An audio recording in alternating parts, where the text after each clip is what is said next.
Good evening. It's been a rough week here. Welcome to Between the Lines. Well, happy Thanksgiving to everybody. It's Thanksgiving night.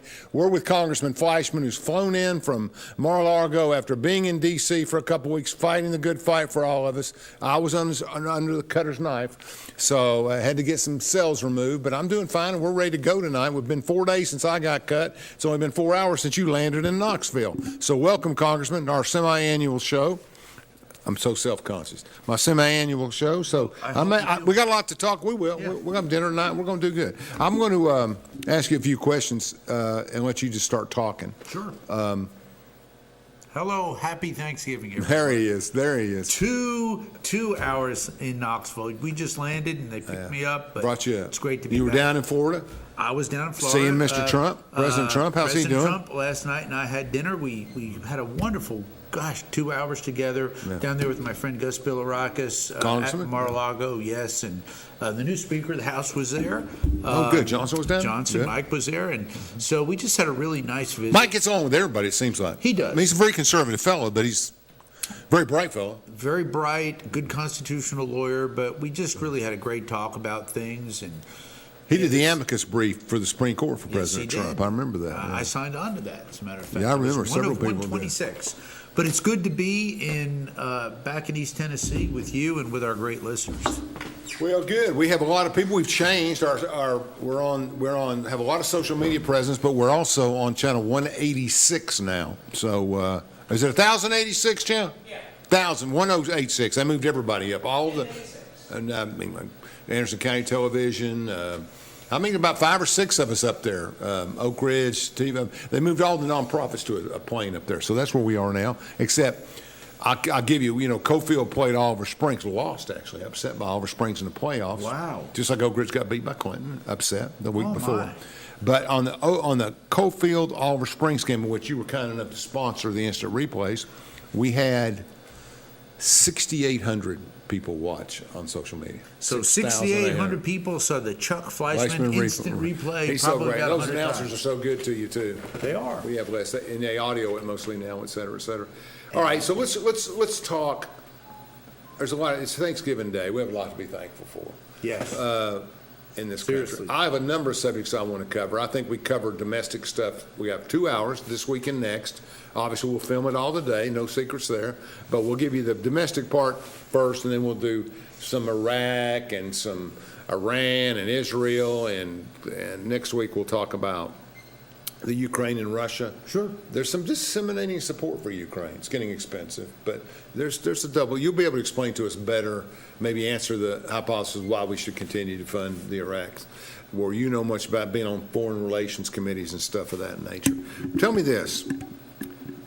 Let's start out with the budget crisis. I want you just to talk for a while and explain to us where we're at, what's going on, and what we can expect. It's an excellent question. And Alan, I'm glad you raised that, because when I start talking budget in rooms, even with sophisticated business people, it's like, well, where are you starting from and where are you ending? The reality is the federal government has an annual budget. That begins October the 1st. And ends on September the 30th. So the fiscal year for 2024 actually began October the 1st of this year. The reality was and is that the parties, the House and the Senate and the White House, were not ready to put things together. So a continuing resolution was put in place until mid-November. Let me ask a question right there.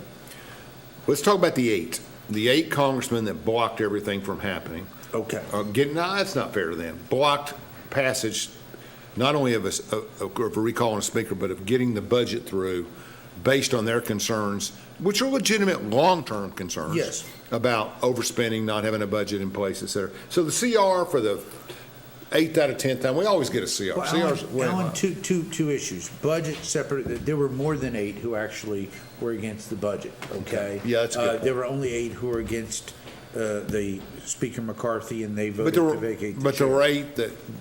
But how many people voted not to make the CR work, not to bridge it? Oh my gosh. Tens of them. You supported that bridge. I did.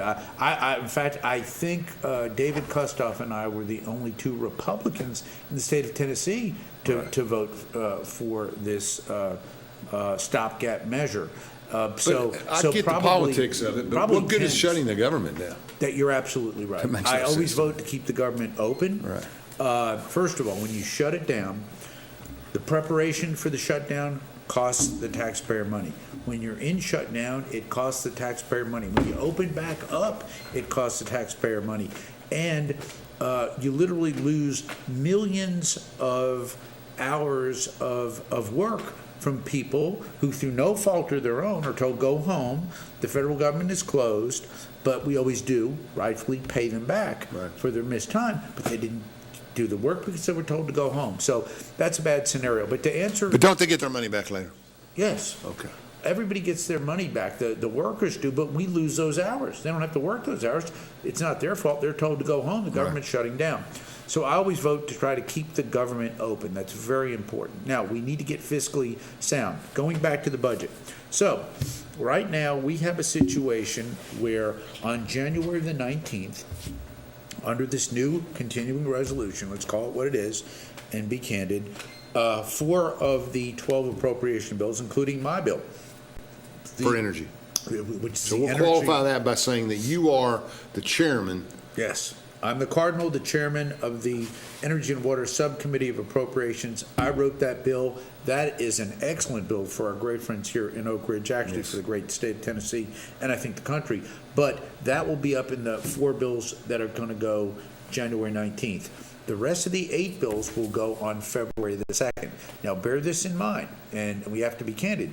This is not a job well done because the fiscal year will end September 30th. So we're actually operating under a continuing resolution, if you will, last year's budget, all the way through now, obviously until January 19th, and then February the 2nd. And what happens with new appropriations? We need to send $300 million to Israeli aid. There was none last year, so are we allowed to send that this year because it's not a CR-related item? It's an excellent question.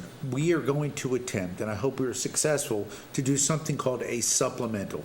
Now, a supplemental in terms of budget, it can be for foreign assistance to Israel. It could be for disaster release. Supplemental is something that it's almost like a family budget.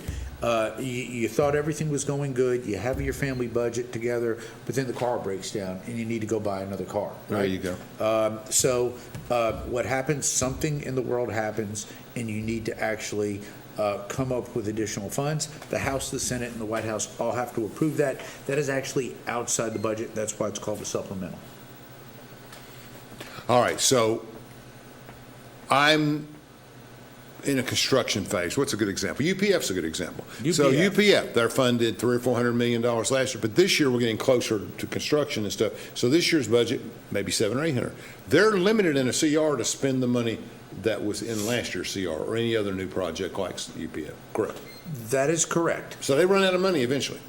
They do within the fiscal year. As a matter of fact, due to a lot of problems that they faced here at UPF, what I did, I actually reapportioned money. Now, we did not increase the amount of money in the budget, but I was actually able to move over $200 million to make sure that UPF stayed fully funded. I did that under my authority as chairman of the Energy and Water Subcommittee. I did that with my Democratic counterpart in the House and my Republican and Democratic counterpart in the Senate. We did that twice. Why? They were going to run out of money. I did not want them to close down. We had inflationary costs. We had supply chain issues.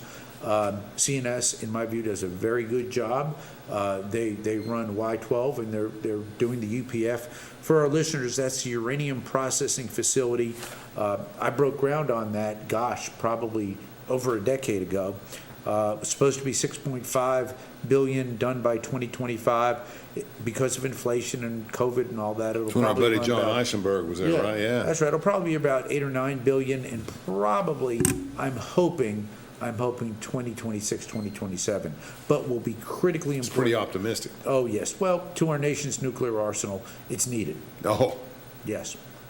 given So domestic. you've got budgets, you've got anomalies, Right. you've got supplementals, and we will get a budget deal done next time. Otherwise, you end up having a year-long CR, which nobody wants. We spend the same money we spent last year. Right. With a few anomalies, like A few Israel and a anomalies. few things like that. That's exactly right. And we'll probably get a supplemental, I believe, on Israel and on Ukraine, I would say probably before the end of the year. Let's look at the, before we talk about the energy bill, let's talk about the domestic budget for a second. Yes. I mean, what has changed? What's the same? Where's the needs? We'll talk about energy in the next segment, but tell me, when you look at the overall budget as the United States Congressman, what do you see changing? Monies? Sure. I'm a Republican and I'm a fiscal conservative, but I can see a need for increased taxes, well, let me rephrase that, increased revenue taxes if absolutely necessary. Well, I don't ever want to raise taxes. I believe like John Kennedy did and Ronald Reagan did and Donald Trump does, that if you reduce taxes, the government will actually get more revenue. Now, that sounds a little bit strange, but what you do is you reduce taxes on the producers, and they go out and they produce more, and guess what? You actually get more revenue in the coffers. That's actually been proven. Let me play the other side of that coin. If in fact, the wealthy people that make the most money off of those type of issues, the owners actually invest that money either back into the infrastructure or buy enough yachts to stimulate the economy. And they do. People spend, and people do reinvest. Having said that, domestic needs. The world has changed, Alan, and we can talk about this in either this show or next week's show. But defense needs. We were in a position where the world had gotten more dangerous. Russia invaded Ukraine. China is looming as the big threat in its part of the world. Wanting to expand its influence, and it is expanding its influence. They are eyeing Taiwan. I don't know what that looks like in a year or 5 years, but the world's gotten much more dangerous. Then, of course, the Middle East just blew up with the radical Hamas horrible terrorist attack in Israel, which now has created literally a war over there, which I hope and pray doesn't escalate, but that's where the world is right now. What does that mean? That means the United States needs to keep its domestic defense budget up. The Department of Energy, which is my bill, which is what we do here in the great city of Oak Ridge, encompasses our nuclear arsenal. A lot of folks don't realize this, even members of Congress. The NNSA, which is part of the Department of Energy, actually is in charge of procuring and making and keeping our nation's nuclear arsenal safe. The customer still is the Department of Defense, or this is the Navy, the Air Force, but NNSA through DOE does that, and Oak Ridge is big in that, huge. And probably the key player of all the reservations, I would say. Now, we have some other very good defense labs, but Oak Ridge is key. Having said that, every year there are increased needs and I think decreased needs on the domestic side. The problem is our friends on the other side of the aisle, the Democrats, always want to see domestic non-defense spending increased, okay, on everything. They want to get, yeah, and I disagree with them, but that's their ethos, right? And they run that way. They win in some districts, not the 3rd District, Tennessee, that way, but let's face it, that's how they go out and they campaign, and that's how they vote. The reality is our budgets have grown now well over $1 trillion on the domestic side. How large was it when you took office in 2010? Gosh, it was if it was 600 or 700 billion. Billion. That's right, 600-700 billion.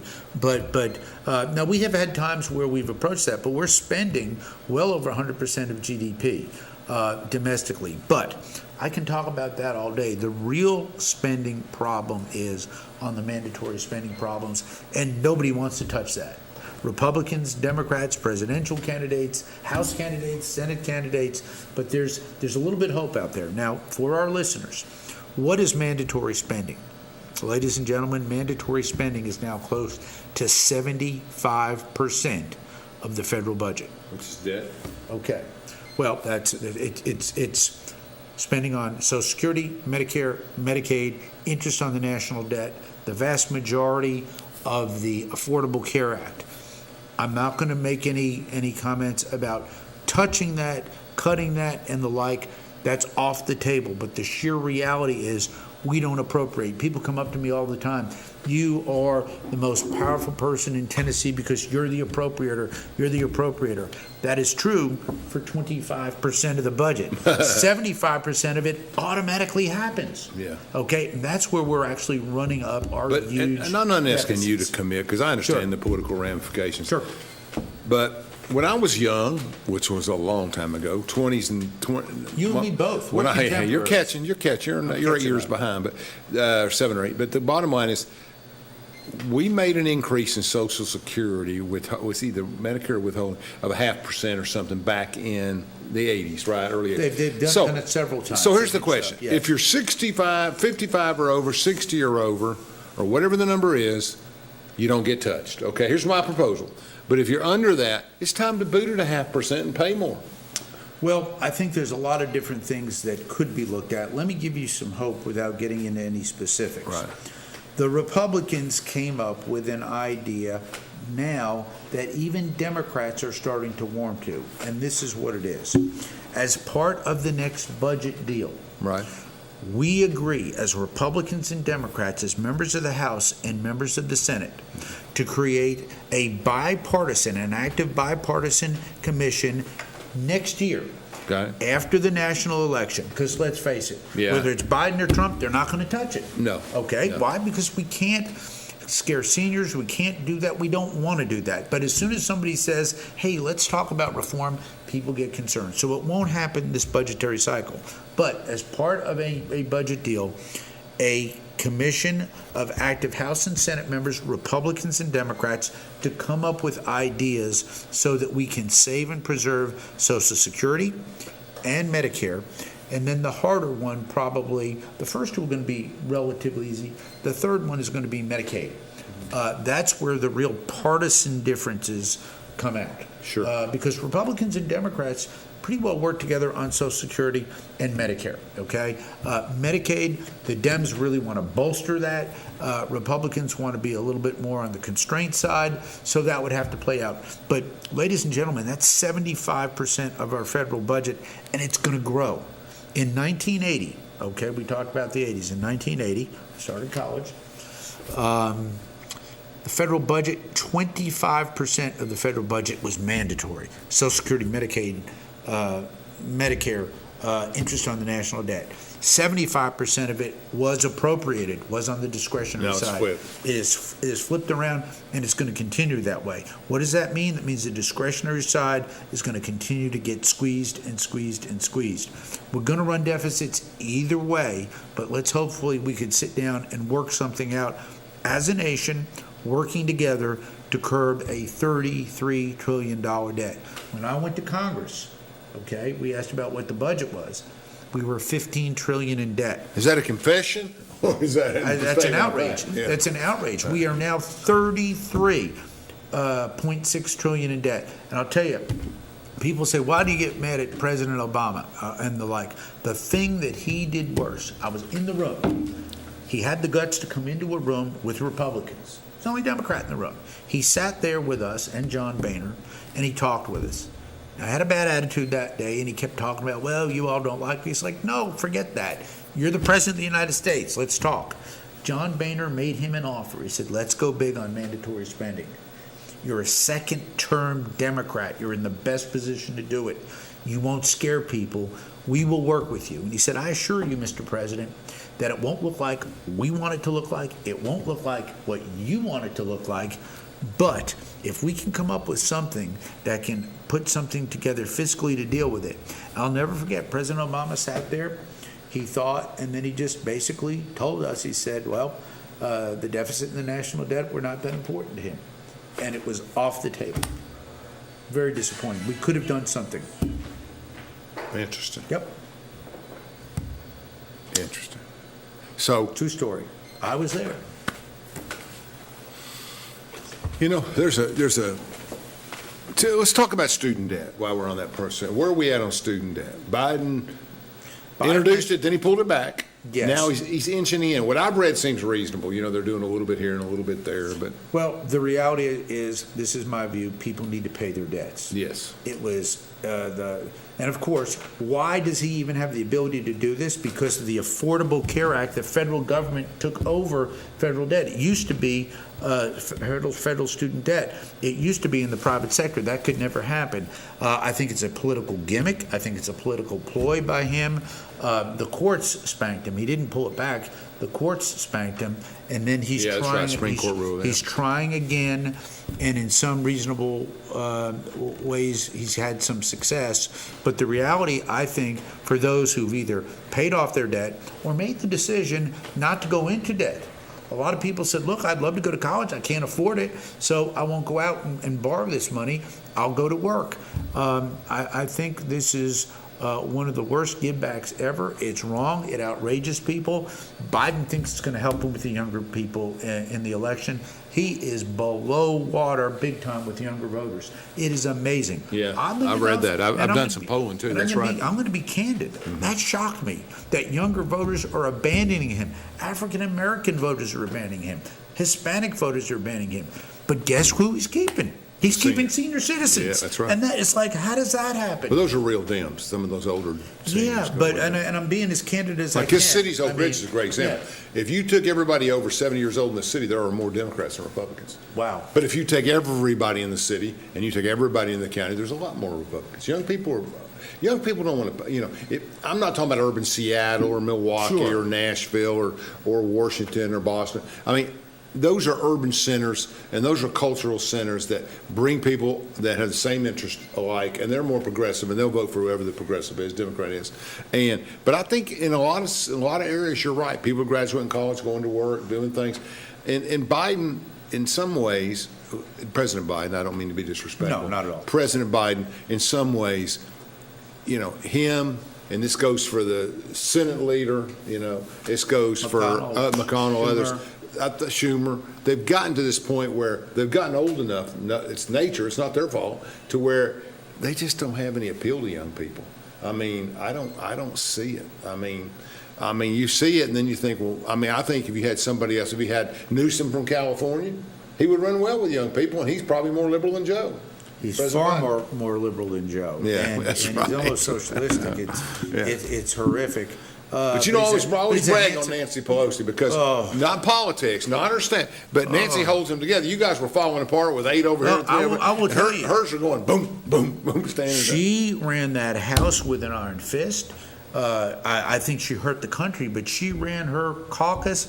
Those Dems paid attention. You would have never seen happen to Nancy Pelosi what happened to Kevin McCarthy. No, never. Republicans need more discipline. I mean, the Democrats, candidly, they're a much more disciplined party. Well, there's more retribution. Oh, yes. You don't serve if you don't serve. That's exactly right. I have respect for that. I've seen that. I've been in the business a long time. And I think Kevin tried to do some of that, but he tried. Boehner did better with that, I think. Boehner did better, but Boehner could always reach across the aisle and get 20 Dems to vote with him. Those 20 Dems are not there anymore. It's gotten so polarized. I mean, there's probably one blue dog Dem left. Wow. Yep. It's getting there, isn't it? Let's take a break, Chen. I'm ready to go to break, and we'll be right back with Congressman Chuck Fleischmann.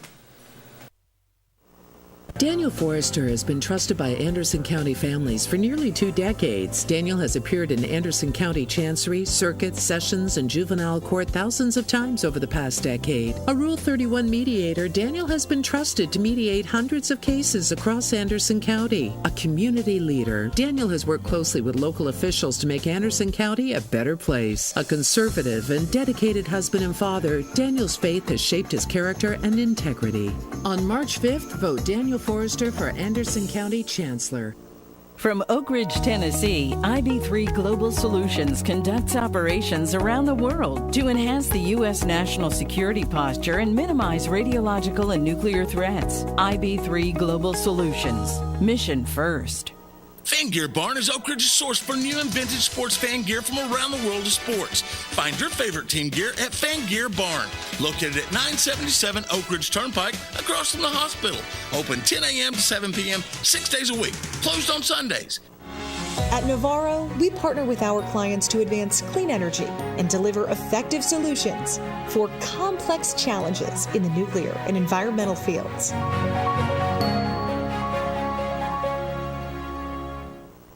When should you get tested for COVID-19?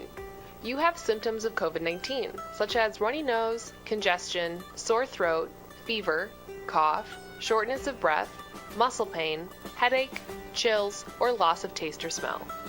Current testing recommendations say everyone should get tested immediately if they have symptoms of COVID-19. If you have symptoms, be sure to follow recommendations about how long to stay home and away from others. For more information, visit our If You Are Sick or Test Positive webpage.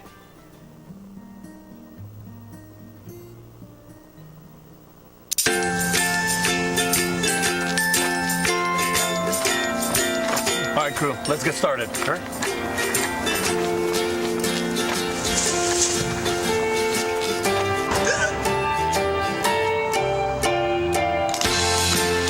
Don't ignore the law. You must call 811 at least 2 to 3 days before any digging project so you can avoid hitting our essential buried utilities. For digging projects big or small, make the call to 811.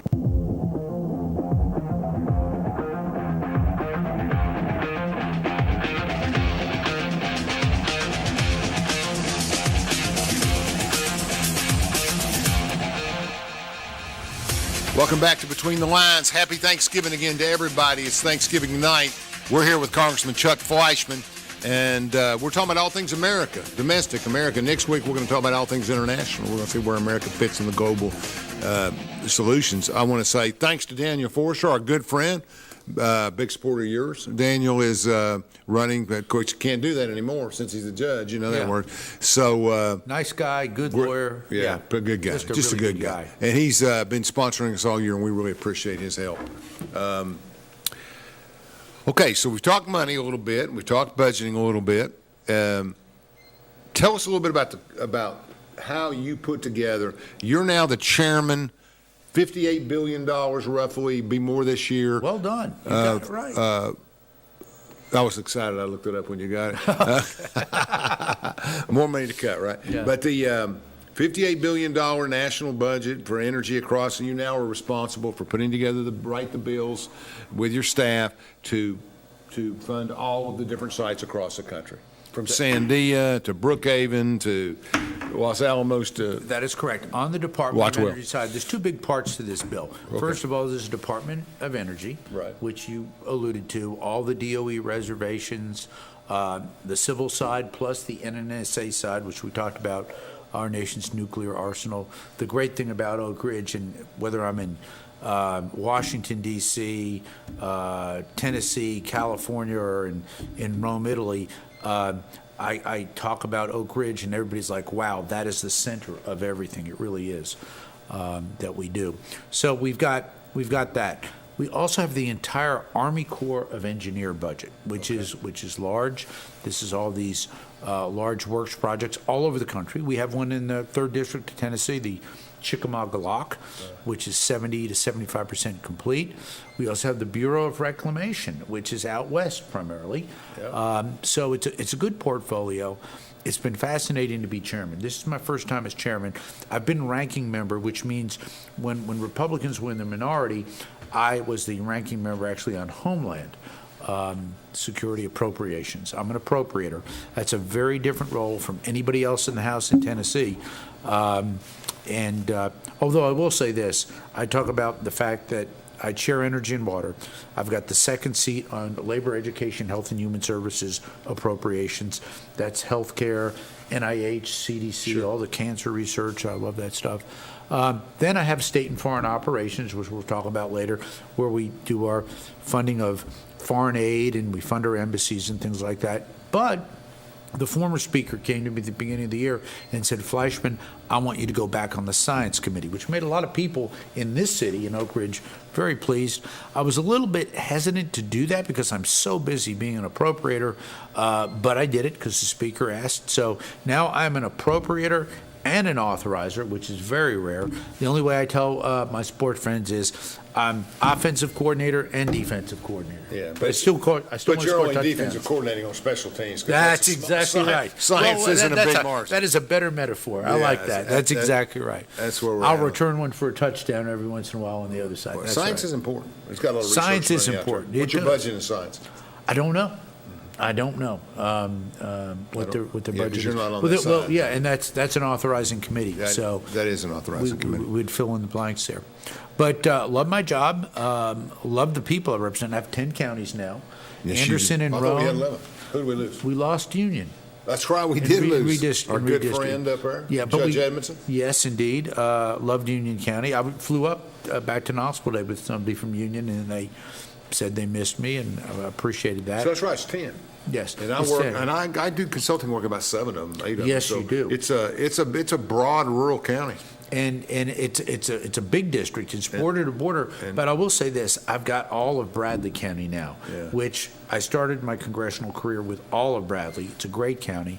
It's about 110, 115,000. 118, I think. Yeah. I'm down there now a lot. Yeah. Now Hamilton is 375. Yeah. So, but Anderson and Roane put together is a big chunk, and of course, About 25% of your district. yes. And I just love the city of Oak Ridge. And Alan was talking about before that. Well, there's a lot of Democrats here and Republicans and independents, but I carry the city of Oak Ridge, the love I feel here when I walk the streets, because I help our working people. I help everybody. It's in Oak interesting. Ridge. You get a lot of advocacy in local elections. We Yes. saw it last year. Tremendous Democrats running as independents did very, very well on county commissions and city councils and stuff. But, Biden narrowly beat Trump in Oak Ridge. It was like 100 votes or something. It was like ridiculous. I mean, it was really, I don't remember the exact amount. And I don't remember, you got to add Roane County in and stuff too, but Sure. it was closer than I thought it would be. Understood. And I'll bet when I break my polling down, I poll all over Tennessee, but when I break my polling down, you'll see more people, the people in 35 to 55, they're voting Republican. Sure. They are. And the dynamic here for me has always been, that I love Oak Ridge. I actually carry the city of Oak Ridge, but then I run up big margins in Anderson and Roane counties. Roane, big support. We got Yes. some people over there who are, it's a very conservative. Yeah. President Trump polls very strongly over there. Very strongly in Anderson, really, except for Oak Ridge, very strong. And for the folks watching, Alan was instrumental in my very first primary campaign. This is the bare bones truth. Yeah. I won this election in Anderson and Roane counties. And it surprised we everybody. worked really hard too. We worked hard. A lot of people worked hard. And it was good. And out of the blue, on election night, we started out very far behind in Hamilton County. And then we were not doing well in the southern counties. We actually had a great breakthrough then in Bradley County. Yes. We did very well in Bradley. But outside of that, we came north and we Did just well all swept. over the north, We but won every northern county. But Anderson and Roane had the populations to counteract Hamilton. That's right. We won by 1,700 in these two counties, and you lost by like 11 or 12 or 13. So it covered the margin. There were 11 candidates in the race. There were 11. About 3 were real, to be candid, had a shot. But you and Smith and Gobble were probably it. That absolutely. I right. saw Tim at an event the other night. He looks great. He looks great. He's helping Stephen Hatchett in Bradley County. He's Great a guy. very nice man, former Secret Service. I always tease him. He was a sheriff. He was a before he ran sheriff, against you. and candidly, in our first polls, he was leading. I He was believe leading it. everybody. I believe it. We just never told him.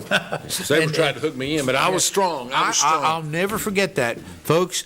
I was sitting with Alan, and he was leaning Gobble. I knew and, Gobble, and, yeah. and I like Gobble. Okay, Tim's a good guy, but we sat down, and you took a good couple of days and said, "Gosh, I think I'm going to give you a shot." And your wife was a big part of that. Yeah, she's a big fan of yours, no question. yeah. Now all of Anderson County's familiar with And now everybody's a big fan of hers. That's right. My question is, where are we going to eat? Where are we going to vote? Where are we going to? Yeah. She's been very active, though. She's helped Marsha, and she's helped you, and she's done other things. Hey, Sanford's a force. She Well, really is. She studies. I mean, she smart. makes Excel graphs. Most of these people just go in and throw the lever, right? Yep. She's got everything. She does a great job. Tell me a little bit about politics in the country. How do you see the elections going next year? Well, I was with President Trump last night. Right. He will be the Republican nominee. You think so? Yes. Okay. He'll be the Republican nominee. Now I'm going to go out on a Three-way race, right? I mean, really. You got DeSantis, and then Nikki's third at this point. I get a lot of support for Nikki talking on the streets. People like her. She's different. Well, I really think It's a money function. It's Trump. Let's break just for a second. Tell everybody Brad came to work. Okay, go ahead. There you go. Okay, go ahead. I want the Chuck Fleischmann instant replay. That's my favorite. Best idea of all time. Right. Sorry to interrupt you. Go ahead. But be that as it may, I'm going to make a prediction now. I could be wrong about this.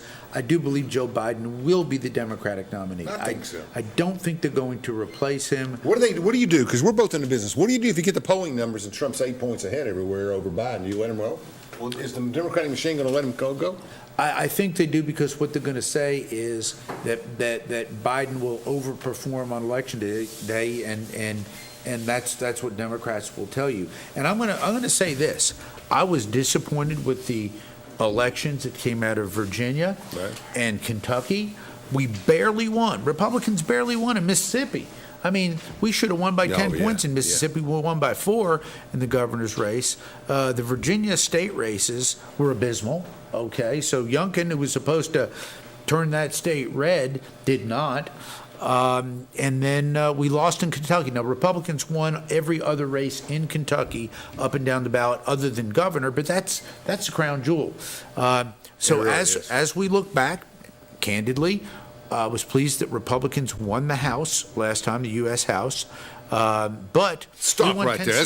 Okay, yeah. I mean, that's what's caused all the problems. Yes. If you were 15 or 20 votes up instead of 7 or 8, you wouldn't have these problems. I predicted we'd have a 30-seat win, and I was there with the pollsters. So you talk about a disappointing night. They don't poll right. I keep trying to tell them. Go ahead. So if the Democrats are being mindful, and that's why I think it'll be Trump-Biden. I hope Trump beats Biden. Okay, let me get that out there.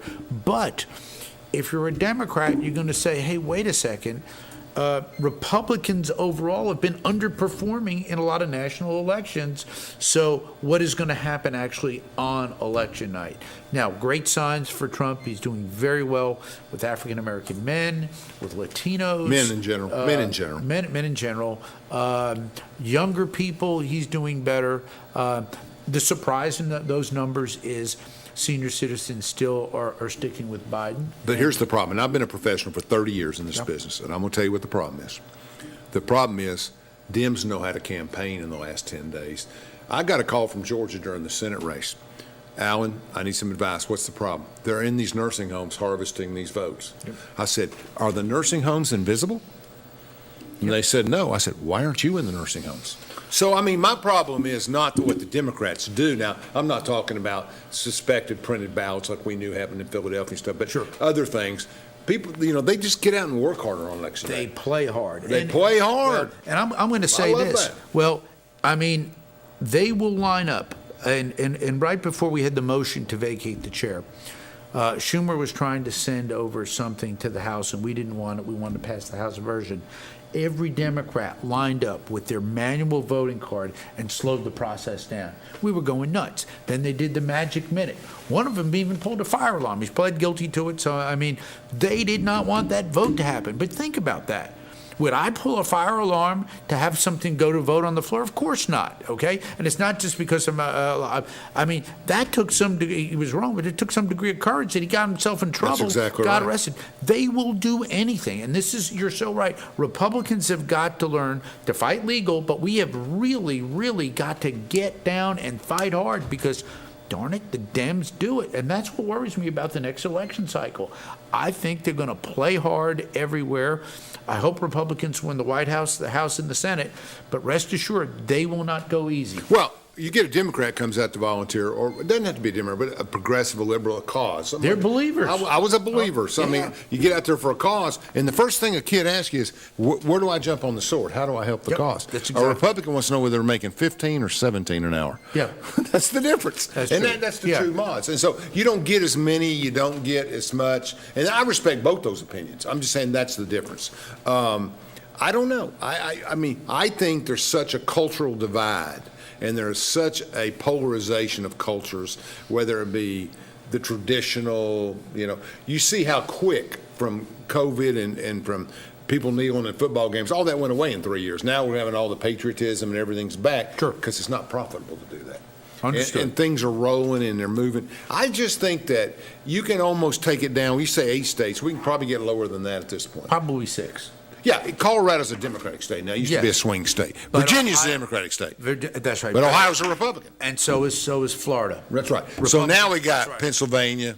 Wisconsin, Michigan, Nevada, New Mexico. That's it. Probably New Hampshire. Vermont, maybe. New Hampshire, New Hampshire. New Hampshire. Now, Vermont will be, they got Bernie Sanders.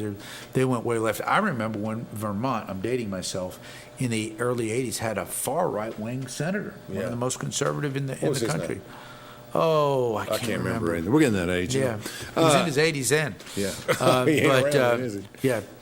He made Strom Thurmond and Jesse Helms look liberal. He was so conservative. But I'm seeing a lot of anti-aging in the polling. I see a lot of people that don't want to hear from people mid-70s and older. I mean, there's been too many photo bombs of people that are struggling when we're older to get things done. And I don't think I want a new representation. Let me ask you a question. Let me set one up for you. Gavin Newsom versus DeSantis. Who wins? Tough. It won't happen, but DeSantis. And I'll tell you why. Unfortunately, Gavin Newsom, who's very intelligent, he's a very handsome fellow, has had such radical left-wing policies. He attacked the state of Tennessee the other day. Nationally, he was wrong. He said that there was a city in Tennessee where you could not be gay and it was punished criminally, and the reality it was not, and that was all addressed legislatively. He's got to take that back. But it made national news. I forget the city. It was a city in Middle Tennessee that had an ordinance that said you couldn't expose yourself. Okay, and that ordinance is still in place. Sure. So he oversteps his mouth sometimes. He does, but they do that. But is he the only Dem that could run nationwide? No. Who else is that? I think they've got. I don't want them to win. We got that covered. But the governor of Michigan has had some success. Is it still the lady that was there? Yes, okay. Whitmer. Her predecessor was the DOE. Was the DOE, Granholm, Secretary of Energy. But they've got a bench of governors. Whether or not they can pull somebody out of the Senate, we don't hear much about governors. We'll see. Now, Republicans have a bench. We're not seeing all the bench now because we're just seeing the bench that is willing to come out against Donald Trump, and a lot of them have failed. I mean, I was with President Trump last night. His poll numbers are through the roof. They're great. great. He's beating DeSantis by 70 points. People tell me all the time, well, you got to get away. I'm saying, I'm sorry, but I just polled the 10th Judicial District, Bradley to Polk, 75% for Trump. Yep. I mean, it's through the roof. Yep. But you've narrowed it down. I think 6, maybe 7 swing states, all of which are competitive, and but either the one Rust can win. Belt gets it. Pennsylvania over to Michigan to Wisconsin. Those are the areas. That's right. Because I don't think a Dem can win Florida. Yep. I don't think a Republican can win Colorado. That is correct. Yeah, I think not right now. And then, of course, I'm going to say this, Nevada and New Mexico and Arizona could be swing states. Well, I think they have been for a while. New Mexico has been more Democratic. It has, but Republicans could win there.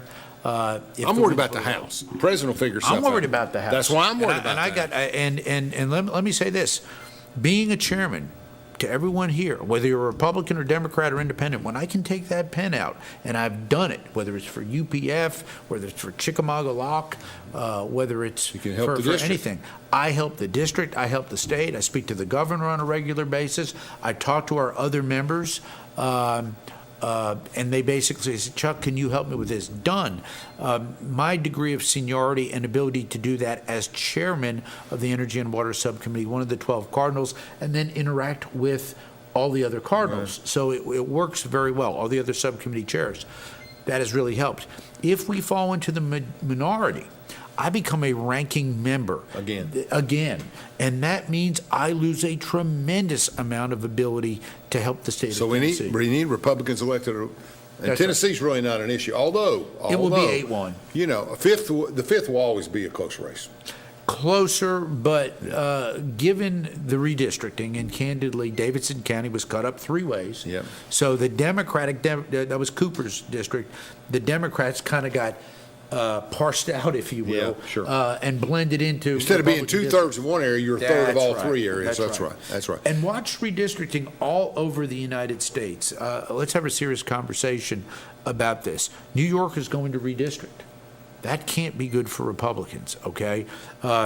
The Liberal Court of Appeals, the highest court in New York, struck down a Democratic map before the last election, and that really, really helped Republicans. What's happened, that court has changed. They've got some new, more progressive members. Dems think that they can run another bad map for Republicans there, and the court will accept it. Very interesting. Alabama and Louisiana are going to lose a Republican seat because the United States Supreme Court came in and said that they needed to create another majority African American district. So North Carolina is going to be good for Republicans. We're going to be a redistricting there. We could pick up about 4 seats. But there will be some areas where we lose. Also, the other thing that's hurting Republicans, and it's there, and people look at me like I'm strange when I talk about it, Alan, is weighted voting. And thank goodness you don't have to. Yeah. They've got it in Massachusetts. They've got it in Maine. And what that means for our listeners, if Chuck and Alan and Sabra and Caleb were all running for Congress, okay, and you would vote on your ballot, maybe 1 for me, and then 2nd for Alan, 3rd for Sabra, 4th for Caleb. Well, if Alan gets more second place votes for me in terms of points, but I've got more total first place votes, if he's got more points, he wins. That has actually happened in Maine. I've got a friend, Bruce Poliquin, he actually lost a seat. He won on election day, but he lost in a weighted voting. We're seeing that in Alaska. So that is a modern progressive trend. God forbid it ever come to Tennessee. Chandler, let's take another break and then we'll finish up. Daniel Forrester has been trusted by Anderson County families for nearly 2 decades. Daniel has appeared in Anderson County Chancery, Circuit, Sessions, and Juvenile Court thousands of times over the past decade. A Rule 31 mediator, Daniel has been trusted to mediate hundreds of cases across Anderson County. A community leader, Daniel has worked closely with local officials to make Anderson County a better place. A conservative and dedicated husband and father, Daniel's faith has shaped his character and integrity. On March 5th, vote Daniel Forrester for Anderson County Chancellor. We should never lose sight of our health. To keep moving forward, let's not forget everything we've learned. Limit the salty food options. Make your own daily exercise routine. And always receive regular checkups. More than anything, we have learned how important these small steps can make a big difference. So we can all continue to move forward together.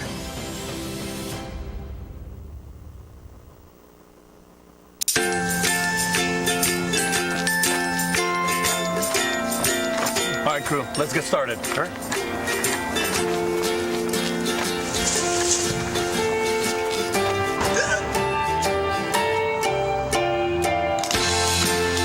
Don't ignore the law. You must call 811 at least 2 to 3 days before any digging project so you can avoid hitting our essential buried utilities. For digging projects big or small, make the call to 811. From Oak Ridge, Tennessee, IB3 Global Solutions conducts operations around the world to enhance the U.S. national security posture and minimize radiological and nuclear threats. IB3 Global Solutions. Mission first. At Navarro, we partner with our clients to advance clean energy and deliver effective solutions for complex challenges in the nuclear and environmental fields. Fan Gear Barn is Oak Ridge's source for new and vintage sports fan gear from around the world of sports. Find your favorite team gear at Fan Gear Barn, located at 977 Oak Ridge Turnpike, across from the hospital. Open 10 a.m. to 7 p.m., 6 days a week. Closed on Sundays.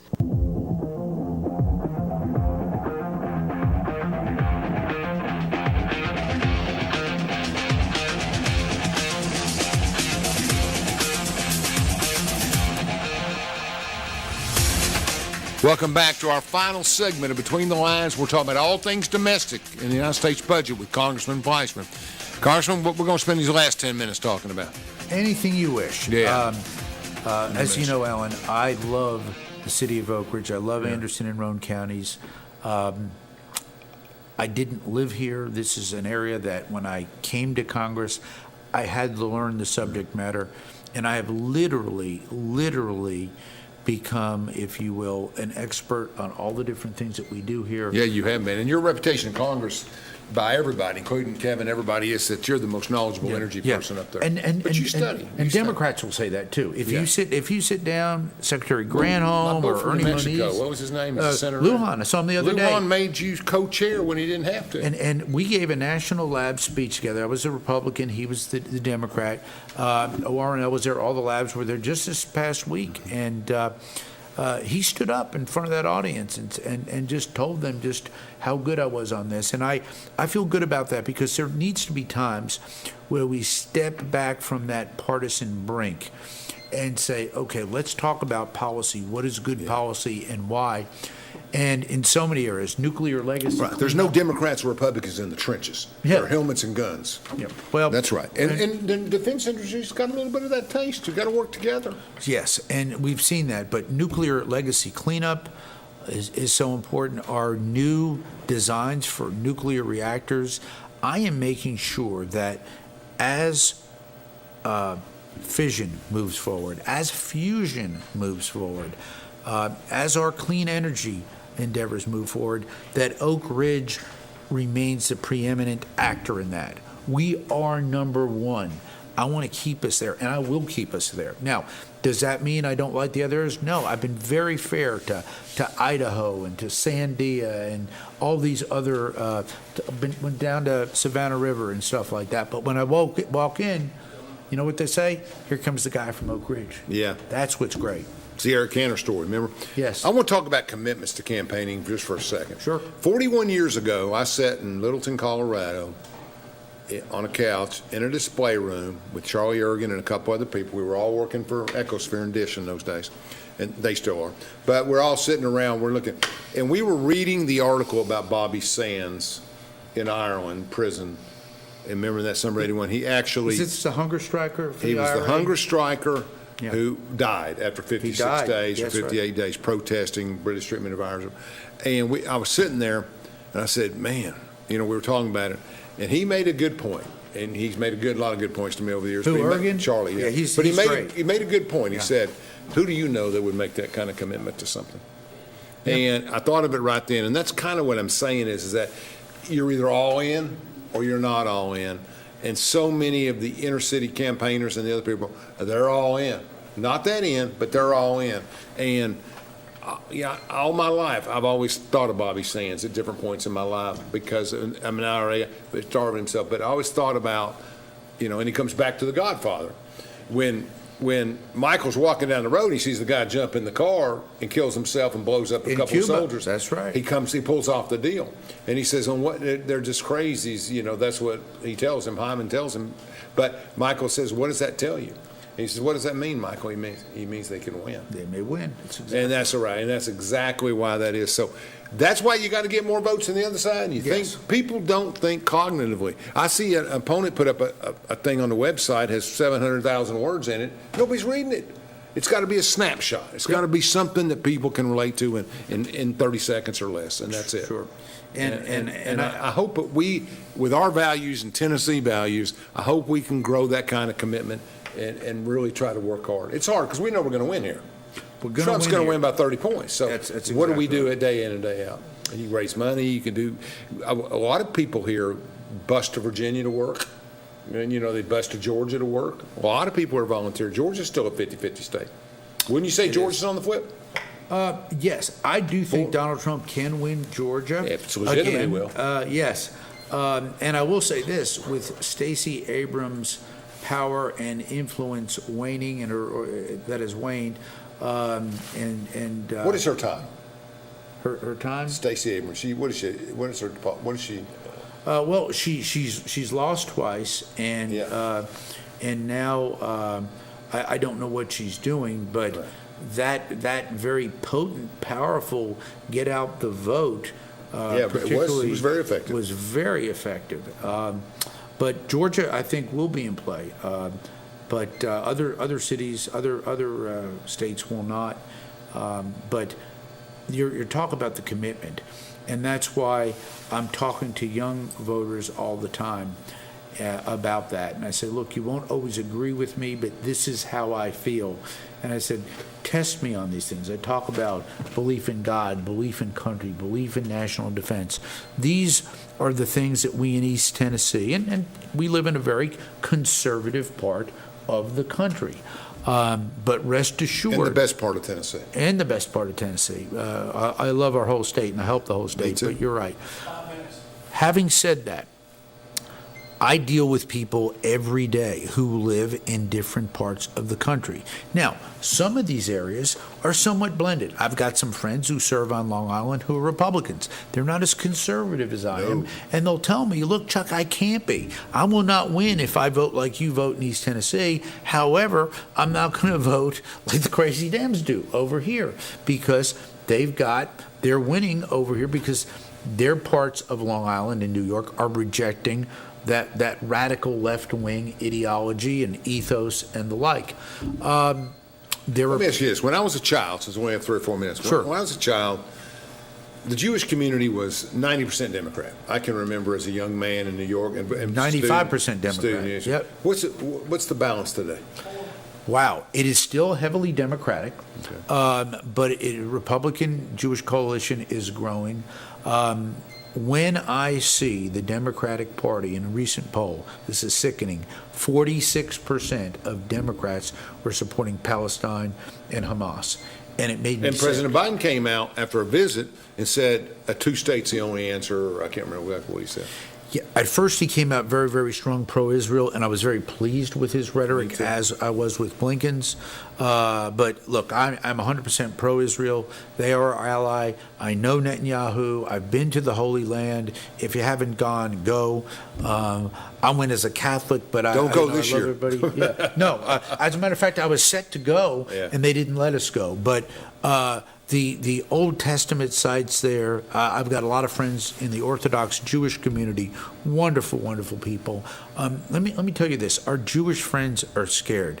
And if you know somebody who is Jewish, please have a talk with them. Listen to them, console them, let them know that we will never allow anti-Semitism to take root and have anything similar to what they went through in the Holocaust. They're scared now because that rhetoric is there. It's on college campuses. It's in some corporate boardrooms. Some of the statements that have been made, we need to call that out. I've been shocked. But yes, Republicans, again, will probably do better in the Jewish community. But traditionally, and I've lived in New York, Philadelphia, and Chicago at different times before I came here, large Jewish populations, overwhelmingly Democratic. I think that's going to change now. Yeah, I mean, I think the great, who's the OJ's attorney? Dershowitz. Yes. Dershowitz, big time switch. Yes, constitutional lawyer, very bright, but yes, has made that transition. And so that's... you have to be, I'll let it go real quick, but if you, a people without a country in 1945, a people displaced by a mad dictator, eliminated a third of the world population, I believe it was, of the Jewish population, and they're looking for a home, and they get a home in 47 and 48, they find a home. The United States, Harry Truman, within the first 15 or 20 minutes, recognized Israel. Righteous. Yes, good move.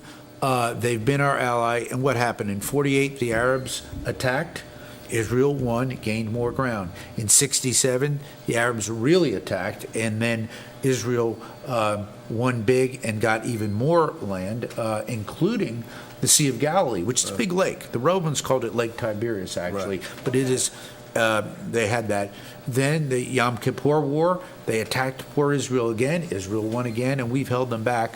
But this Hamas attack was just staggering and Has horrible. Israel had enough retaliation? Tens of thousands are dying over there. No, they've got to secure that and get rid of Hamas. And with Hamas being embedded, some of the stories coming out... They're going house to house. Is that what's taking so long? Yes. And you have to remember, you look to the north, where Hezbollah is in Lebanon. We got to cut. We got 25 seconds left. We're going to come back next week and talk more international. Sure. But tell me anything you want to say. Happy Thanksgiving, right? Happy Thanksgiving. Still the greatest, strongest nation in the world. And thank you for the privilege of letting me be your congressman. Go Vols, wherever we go. Go Vols. Beat Vandy. There you go.